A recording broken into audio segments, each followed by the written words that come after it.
Experience the taste of history. Commercially remanufactured rations exactly like the originals. Get yours today at eatingworldwar2.com.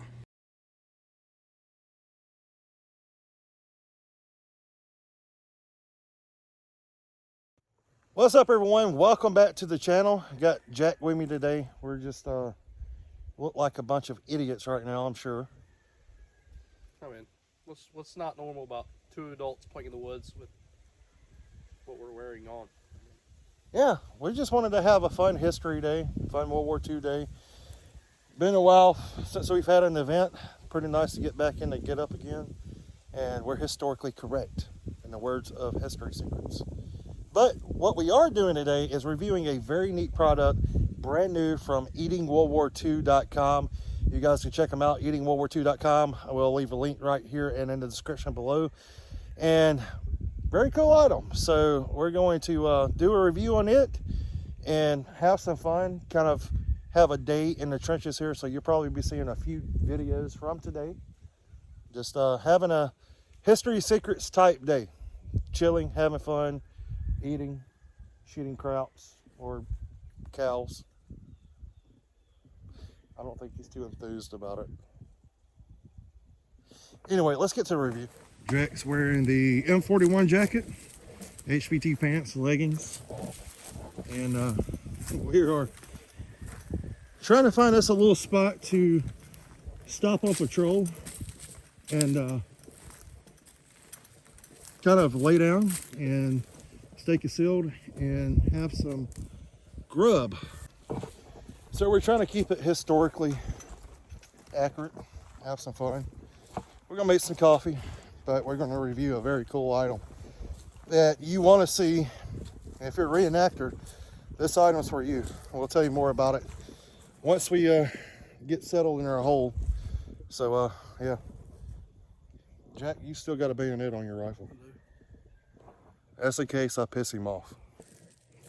I'm gonna set our rifles by a tree close by just in case any German soldier wants to test the mic here. And we found a hole, halfway dug foxhole looking thing. Should give us some good concealment. Throw the branches out. Yeah. So we got a musette bag full of goodies. And we're gonna get our crap off and get settled. Yeah, I got a over here with your fucking bra. I got a pair of boobs because What size are you? 34 D. Triple D's nuts. Oh god. All right, so we're hot. How you got that thing turned? Hot and bothered. No, you're supposed to turn it long ways. It's a blooper. Too sexy for my jacket. Too sexy, yeah.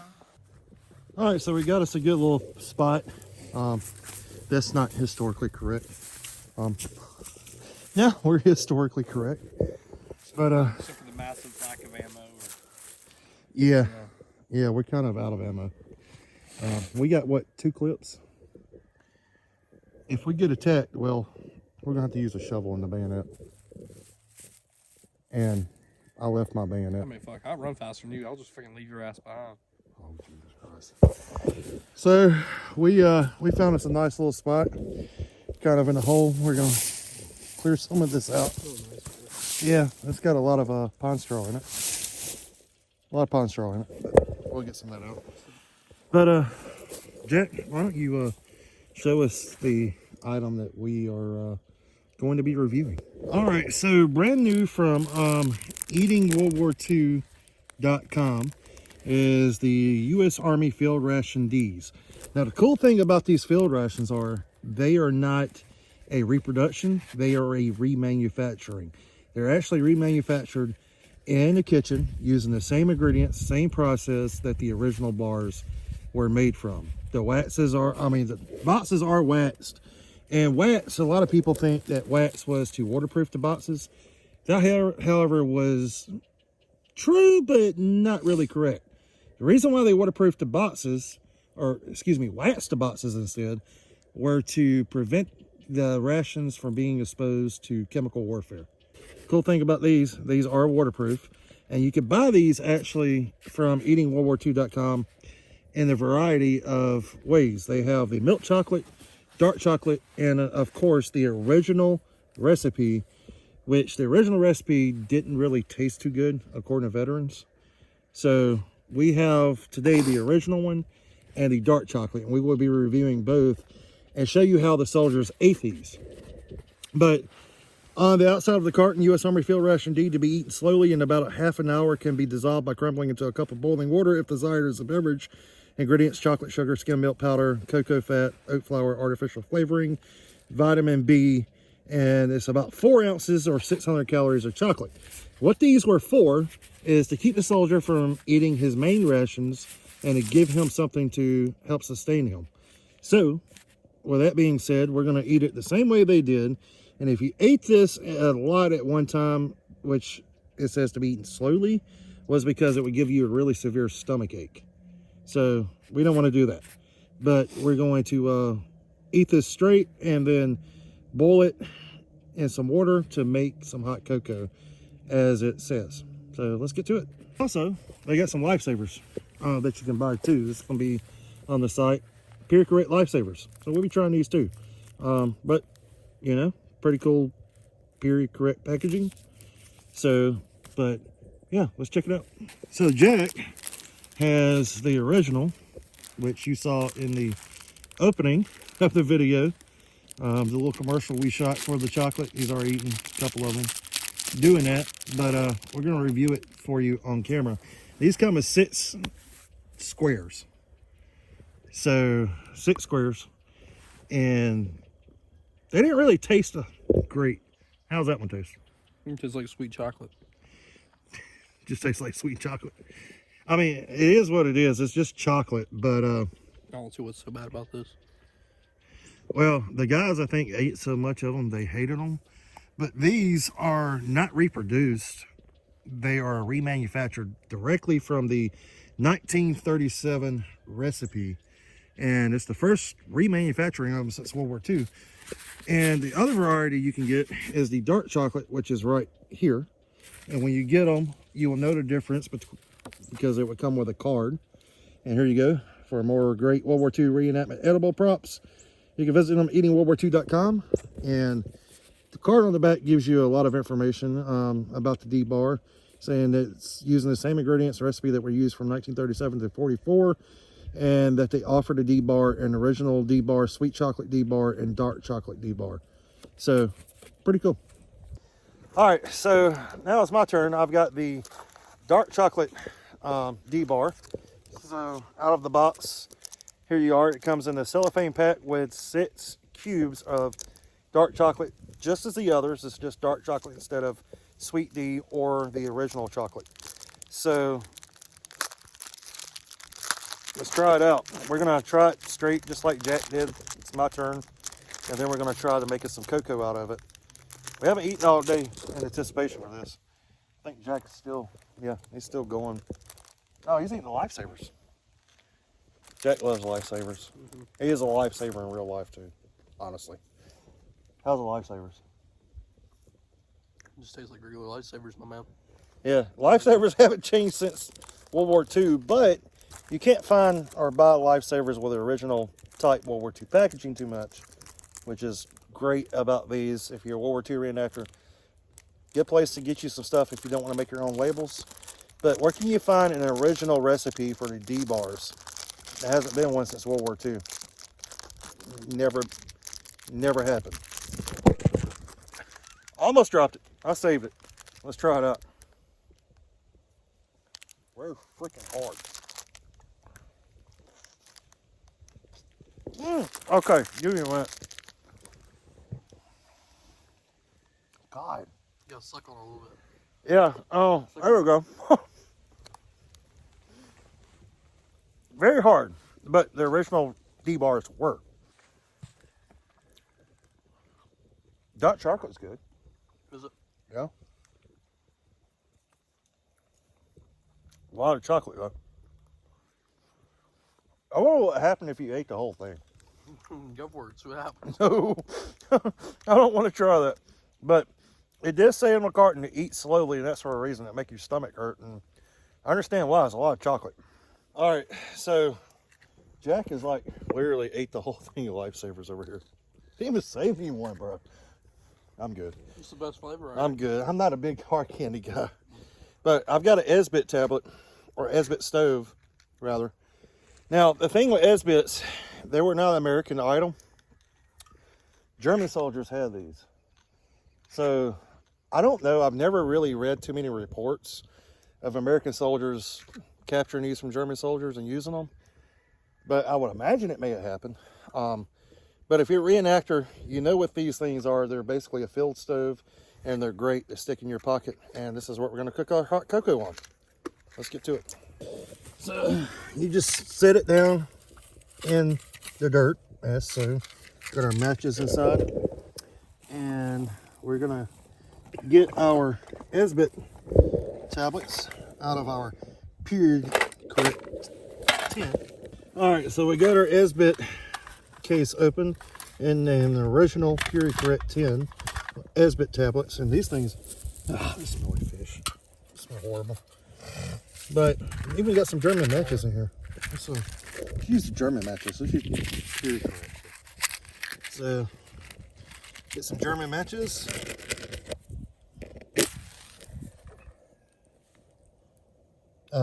Okay.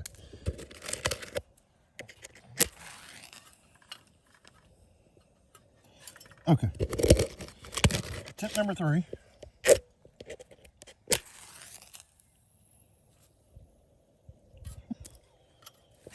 Hold on. Let me do this off camera and come back to you. I may or may not use a lighter because the matches wouldn't cooperate. But then we're going to get our canteen cup and we're going to throw it on top of the Esbit stove. All right, so we got our canteen cup. We're going to put some water in.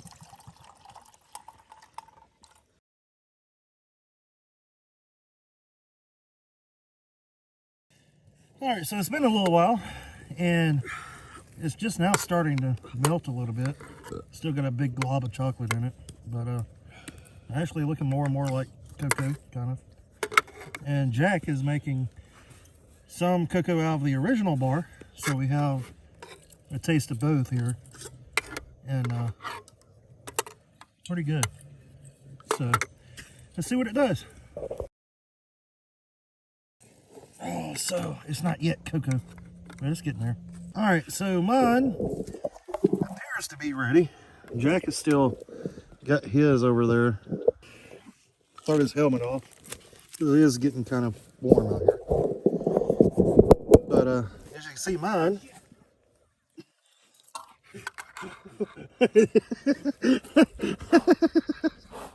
Jack is catching the forest on fire. Oh shit. Oh shoot. Where's your fucking bleeper thing? I got it. But yeah, here we go. So mine's making still kind of lumpy, but that can be stirred in very easily. Jack is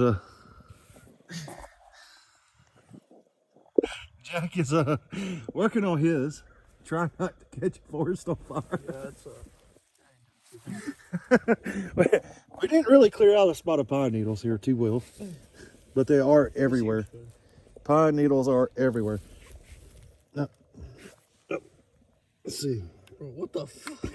It's Yours is fucking thick. Yeah, it's still lumpy. It's pretty thick, but that's okay. I mean, I'm sure the guys were thick too. Here you go. Looks like poop on a spoon. But I'm gonna go ahead and try it. So I think it's good enough. I may have put too much chocolate in it, but let's give her a test. All right, so the first test of our hot chocolate looks pretty good. Dark chocolate.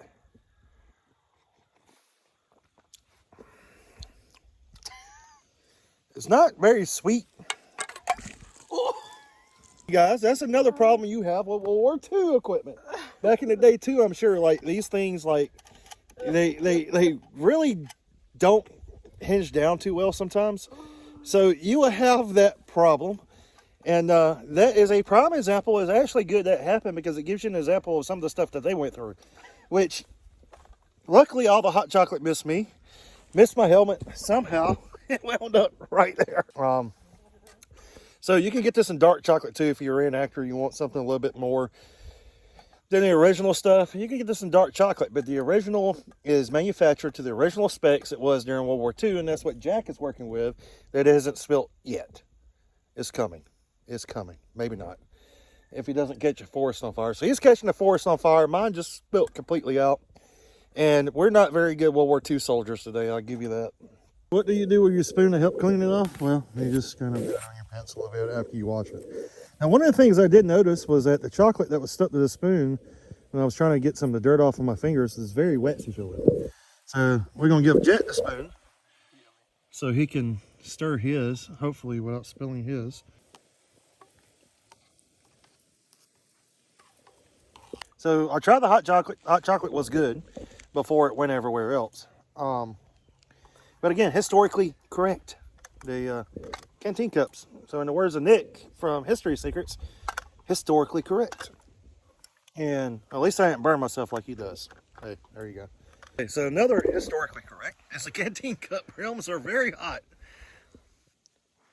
He's blowing the chocolate to cool it off, so he doesn't burn his lips.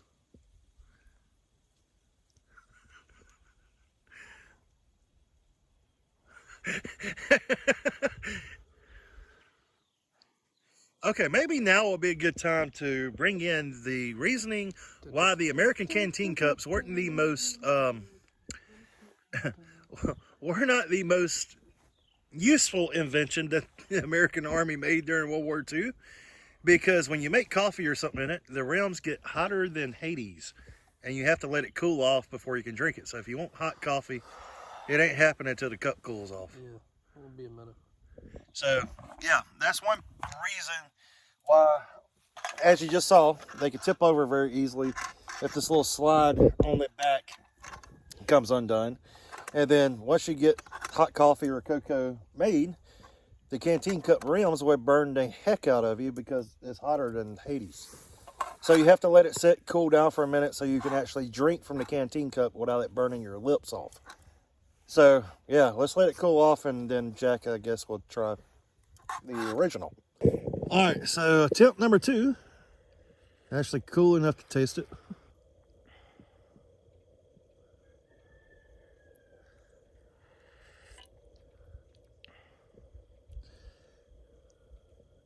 Hell no. It's ass. It doesn't taste very good, which the guys during World War II, it didn't taste very good either. They actually, but if you were going to have something hot to drink, I mean, wouldn't that be better than nothing, I guess? I think hot water would be better than this. It's not very sweet, is it? Mm-mm. No, it kind of waters down a little bit. It's like drinking chocolate flavored water. But I'm only drinking it because I'm thirsty. But see, and they would drink it too because they were thirsty. But if you want to experience the real taste of World War II, hey, this is the place to buy it from. Because the guys said they was notorious for not tasting very good. Mine tasted okay, but it was dark chocolate. If you want to taste the original, what the guys had in the field, the original chocolate is the way to go. Because it will give you an experience like no other. Experience the taste of history. Yummy. So it ain't very good. Hell no. But it is a pretty realistic experience though. Yeah. What accounts have you read of guys with these Ration D bars? Well, they were notoriously hard and it would chip your teeth. And the ones we had were pretty hard. Yeah. And the hot chocolate isn't good. It don't taste the best in the world. But it's chocolate. So the logic of thinking was that if you give the guys something called chocolate, then they would eat or drink it before they would their main rations. And of course, it does have a lot of vitamins in it too. So it would subside them, give them vitamins and a little bit of energy to go until they could get, you know, hearty food. But it would help save their rations. But like Jack said, it very good anyway. Finish it. But yeah, so there you go. If you want to experience history, you could get these in sweet chocolate, dark chocolate, or the original recipe, which is remanufactured, not reproduced, and is the closest that you're going to get to tasting the original thing. So go check them out, eatingworldwar2.com. Get your own. And if you want something that tastes a little bit better than original, dark chocolate, sweet chocolate. And they've also got some coming out, I think, soon in Ukraine colors. A lot of this proceeds will be going to refugees. And so they got a lot of cool stuff coming on the website. You'll see more of that on the channel. And we're going to sign off. And we'll see you on the next video. So, which we will probably still be in the field on the next video. Yep. So until next time, keep preserving history. Stay safe. We'll see you soon. Yes, I'm enthusiastic. I don't even know how to pronounce enthusiastic, much less say it.